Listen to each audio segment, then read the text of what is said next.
بينطعن فيها. ونحن هون الخوف اللي أكثر من مرة حكينا عنه وحذرنا، وحتى رئيس التيار بأكثر من مناسبة حذر من اتفاق ضمني يكون موجود بين مختلف الأطراف اللي ظاهريا متنازعة ومختلفة ومتبينة بالآراء، بأنها تكون هي متوافقة على تطير حق الانتشار إن كان بالترشيح وبالتمثيل وبالاقتراع. اقتراع.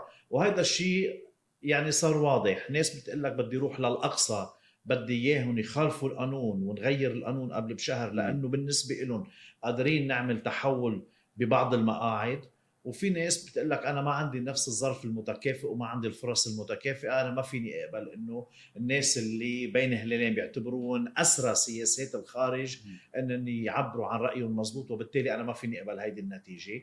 قد يكون الحل بانه تعالوا نتفاهم انه هذا الجزء منطيره والناس بننتخب بس اللي موجودين هون. وهذا اساسا في مخالفه ايه واضح. قانونيه بشكل كتير كبير، في مخالفه دستوريه بشكل كتير كبير، لانه انت عم بتخالف هذا الاستحقاق وقانون النافذ وكل هيدي اذا بدك المنظومه القانونيه والدستوريه حتى تجي تقول انه انا بدي اعمل تركيبه لقانون الانتخاب وفق هيك تفاهمات داخليه.